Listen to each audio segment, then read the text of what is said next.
Alan Quinlan, good morning to you. Morning, Adrian. How are you? We're looking for a bit of light relief here because we've no, huge rugby of that importance to talk about just in a minute. But some good games upcoming, obviously, and the squad named during the week, Quinny, the 6 uncapped players are in. Another layer of young players who are going to be in training as well next week. You've Harry Byrne, James Lowe, Finney Wycherley, and more as well, maybe whose time is coming and coming very soon. Did it feel, and feel free to shoot this down, like a changing of the guard for you in terms of the youth that's coming through now?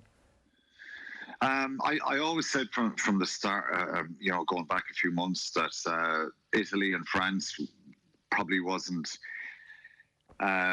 two games that you could manoeuvre too much and bring in too many young players. I think obviously if the former players was good, they'd put their hand up, they'd get involved. But I think the Nations Cup there's more of an opportunity to maybe make some changes and bring some players in. There's a core group of very experienced, good players who can do a job against Italy. I think in normal circumstances, if the Six Nations was running normally, you'd make a big number of changes for the Italian game. But I think Andy Farrell will want to try and get as close to the team who's going to start against France in Paris the week after out in that game. So it's good to see the young players like Craig Casey's getting in there, and Harry Byrne has trained with the squad before. He's a very exciting prospect, and Finney Wycherley and of course James Lowe will probably be involved in November as well. So it's good to see those young players going to train with them, and I think there's a lot of benefit in bringing in young players and having them in that environment. It's something that didn't happen in my time too much because the squad was announced and that was it really. And in the last number of years, I think Joe Schmidt brought a lot of young guys in who had that potential, and it gives them a little bit of confidence and self-belief. And when they're actually going to be selected or in line to be selected. So I think that's a good thing. There's a couple of injuries and a couple of concerns. No Tyke Furlong, Kilcoyne is out as well.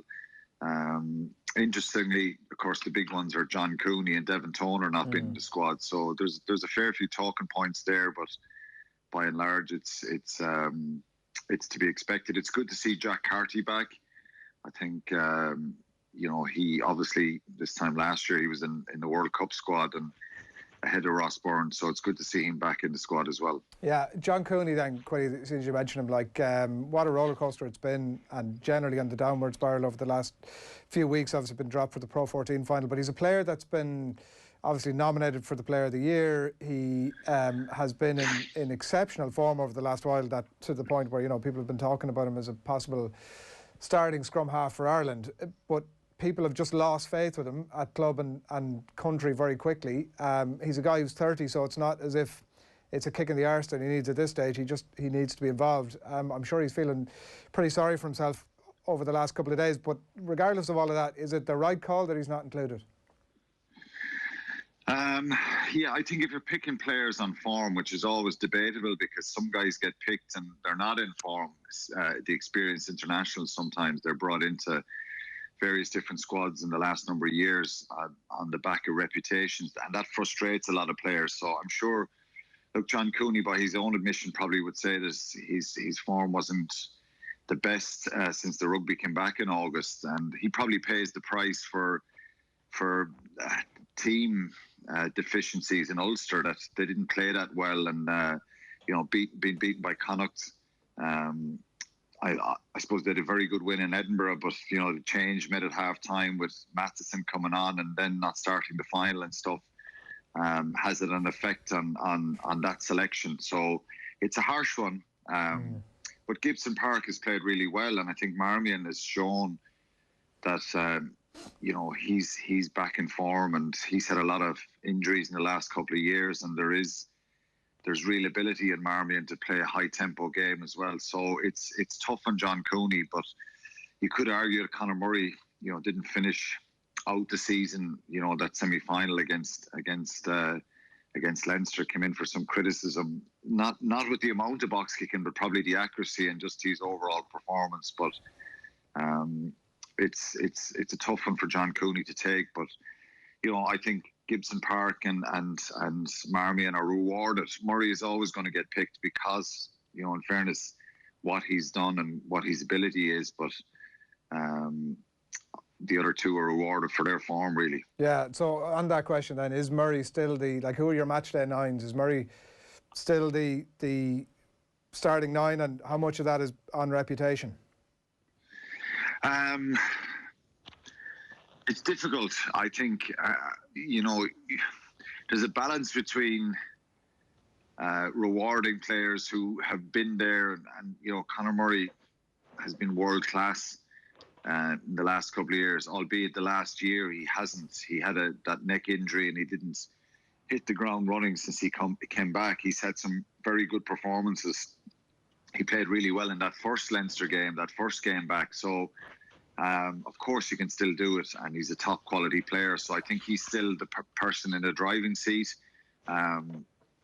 If they get a good performance against Italy and he plays well, he starts against France, going to Paris and stuff like that. So there's way more pressure on him, way more scrutiny on his performances, and that's what you've got to deal with at this level. And I think until Ireland get a consistent run of wins going and get that feel-good factor back in, there will be scrutiny on Conor's performance. And I think he does probably start against Italy, and that's what Andy Farrell will go with. In terms of trusting some of the untested players, Alan, one point that's kind of been made with regards to Munster this week has been Ben Healy and Gordon Darcy writing on Wednesday that Munster need to get Ben Healy to 50 caps as quick as they can. And is this something that perhaps Irish rugby as a whole should be looking at, that the trust and the rocky road that comes from your first couple of dozen caps is natural, and it's even more the case at provincial level? Yeah, look, I think he does need to play more. We've got to see him. He kicked superbly, and I said this last Monday. The two kicks were brilliant. His overall play wasn't pristine or superb. I think some of the passing was inaccurate, and he looked a little bit nervy. But you only can see how good players are at this level when they play, and they get opportunities. So you don't want to make changes for the sake of it. But he's someone that hopefully Munster now will give him opportunities, and Jack Crowley as well, and they'll get a chance to see young players who perform very well at underage level and performed. Jake Flannery's another one, so they have a couple of players that hopefully they can give more opportunities to. But I think Ben Healy is probably ahead of the other two, so give him a chance now. Let him play in 7 or 8 or 10 games and see what he's like, and hopefully he can build on that confidence, because what he did last weekend will be massive for his confidence. But Leinster have probably done it more so in the last number. I've always said this as well, don't play the young players or put in a young guy in the second string team. Try and get him in there with the internationals. Like Ben Healy, if he starts tomorrow against Edinburgh, he's going to be playing beside Diolinda and Farrell. Murray possibly on the inside of him. So you want to try and give him that exposure with the frontline players as much as possible. But it's something that Leinster have probably done in better fashion than some of the other provinces in the last number of years. Regarding doing that with Ireland, throwing someone in, an uncapped player, for example, I put Ryan Baird into the starting team. I think he's that good. He's that athletic. He's that powerful. Put him in there, give him a start. Don't hold him back. Ronan Kelleher came into the Six Nations. He was a young player. And in fairness, Larmer's come in the last number of years. There's been a number of young players have come into the Irish squad. When we won the Grand Slam in 18, there was probably 4 or 5: Levy, James Ryan, Porter, Larmer. These guys got opportunities. Yeah, Stockdale as well. So that, you can't accuse Joe Schmidt at the time of not giving youth its opportunity. So it goes in cycles. So it just has the feeling on that we're kind of on that next cycle now, that we need to try and get some new blood into the squad, evolve a little bit, see what these young players can bring differently, and enthusiasm. And you always want a blend of experience and grit, if you like. And one of the question marks about the Irish team is, are they too nice? Particularly when we play England, are we, confrontational enough, aggressive enough? And maybe we need to change a little bit the way we play when we come up against the bigger teams. But Ryan Baird is someone. Will Connors could come into contention as well. So hopefully that happens. But as I said, Italy and France are not two games to mix and match too much and take too many chances. I know you could argue it's Italy at home in the Aviva, but I think because of the nature of the way the season has gone in these games, Ireland won't have played for 7 months, 6 or 7 months, that you want to try and, there will be a little bit of thought as to going to Paris the week after and trying to get your strongest team out. And gun to your head, if you had to start an uncapped player outside of Ryan Baird and give them a real chance, who would it be? Like, is it just Ryan Baird? Is he the only new introduction for these back-to-back games? He's the one that kind of jumps out. I think Will Connors is the other one. But in fairness, Josh van der Fleer is, he's kind of responded and played superbly. He's a fantastic athlete. So I think the only one I would start is Ryan Baird. I think if you look at the back three of Conwell, Stockdale, Larmour, Shane Daly and Hugo Keenan, a part of me thinks Keenan could be an option on the wing, that you could put Larmour full back and Conway and Keenan could be on the wing.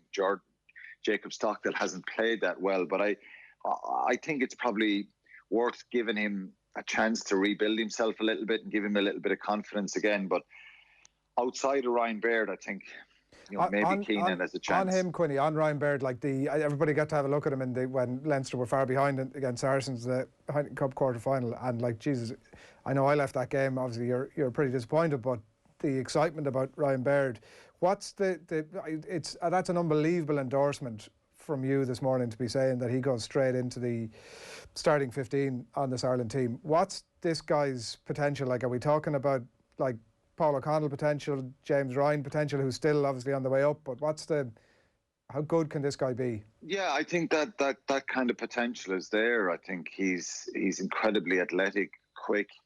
I suppose physically is the question mark at this stage when he's still so young. International level is a step up, but I just think the enthusiasm, the energy he brings and the athleticism, his ball-playing ability. And I think Ireland should try and change a little bit the way they play with more tempo, play with more pace, and try and move the ball away from the breakdown a little bit quicker and play a high-tempo game because, getting into arm wrestles with the bigger teams, we've struggled a little bit that the last couple of years. And so it's not change for the sake of it. I think Ian Henderson is still a wonderful player. But I try and put Brian Baird in with James Ryan and see what you get. And, if you had someone like Henderson coming off the bench, that's a brilliant impact as well. But look, I suspect in a little bit they'll go for the experience. And, Henderson and James Ryan are still a brilliant partnership. But I just love to see him getting a chance from the start and let him learn now. Let him learn if he has to learn the hard way a little bit. Because I think he is one for the future. That's a very bright future for him.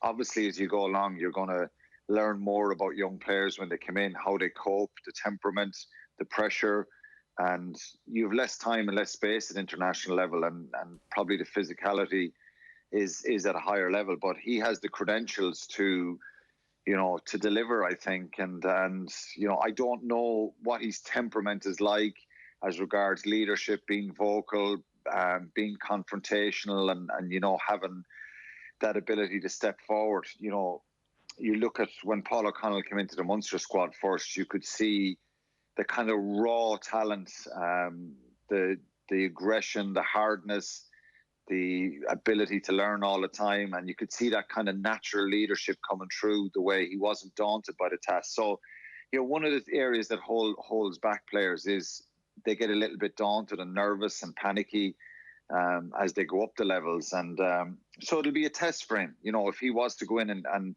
Italy would probably be a more comfortable game to play at home to start out. But, you go to Paris, even though there's probably going to be no crowd there whatsoever. That's a different test and a different level. But I think he has the ability to step up. I wouldn't be jumping out of my seat and going crazy if he doesn't start, because I think the Nations Cup is more of an opportunity to get some of those younger players and new players in who have performed for the provinces. Yeah. One last one quickly, Quinny, before we let you away. On Joe Schmidt, been announced during the week. He was on with us a couple of months ago. You were on with him as well, and he was talking. It seemed to me at that time that the candle for coaching was still very much alight, but he's taken a different direction now. The new director of rugby and high performance at World Rugby. You surprised by that he hasn't gone back down the coaching route? Part of me is and part of me isn't. I think, look, Joe is a real technician and thinker of the game, and he's always trying to innovate and view the game differently. And I suppose there is there's still a bit of frustration from him and from Irish fans about the World Cup and all that kind of stuff, and that still lingers. I would have loved to have seen him go back in and not prove himself, but just kind of put the naysayers back a little bit, because I think he's been our most successful ever Irish coach. The success he brought to Ireland was phenomenal. I think it ended disappointingly. And, you know, he probably would admit he made a few errors and mistakes in the final hurdle, if you like. But I think what's really important, I think, is how the game is governed. And I think we've had a lot of conversations about that in the last number of years. I think we all the time look to react, particularly from World Rugby, to certain patterns in the game, whether it be the laws. The breakdown is a very contentious issue. It's still kind of lots of debates about that. There's some rule kind of law issues that I have problems with, particularly around the maul, where players can stay bound and they can twist and swim around the maul, and it's taken it away as a real threat. I suppose, you know, there's loads of things that would frustrate when you watch a game. The kick retreat now, obstruction going back when you're chasing the ball, the way teams can block off teams. And these are all probably things that frustrated Joe when he was coaching Ireland, and the way teams probably nullified Ireland, particularly after winning that Grand Slam in 18. And, you know, I know some of the refereeing is not consistent. So there's continuing issues kind of that keep arising year after year. And I think there's an ambition for more rugby, and this is really shows that ambition, that they want to bring in an expert to kind of be able to look at all these contentious issues, to be able to work with the coaches. He's been there at the coalface, if you like. He's probably had frustrations with interpretations of laws, player welfare. You know, there's a lot of stuff on the table, lads, regarding will there be an international league, global season, all this kind of stuff. So having someone with that much experience and an incredible rugby brain in that position, it now gives a real focus on someone who has been there, done that, and he's going to be to the forefront of a lot of these decisions in governing the game going forward, particularly around those things that I mentioned. So in one sense, I'm very disappointed that I would have loved to have seen him go back in coaching and getting back on the horse, if you like. But I think this is a really good move for the game, that someone who's so technical and you know, has been renowned with Leinster and Ireland in thinking outside the box and coming up with different sorts of patterns and power plays and has brought massive success. So I think it's a really good thing for World Rugby, and it's something that probably, with COVID and everything that's happened, maybe that it suits Joe to do this, to stay in Dublin and work from here, and really, I'm sure he'll travel a lot when he's allowed, and he'll move around the world, and it'll be a good thing for the game, because, you know, to try and make the game safer, a better spectacle, manage all that player welfare stuff, they're very important issues that are ongoing. I think, you know, you see the modern day game, particularly in the Northern Hemisphere, and the way defences are just continually shutting down the opposition. And you look at some games and they're kind of hard to watch. So, you know, looking at all those kind of issues going forward, you couldn't have a better man who's there. So I think it's a really good appointment from World Rugby. Yeah, we'll watch with interest. Quinny, thanks a million. Cheers, lads.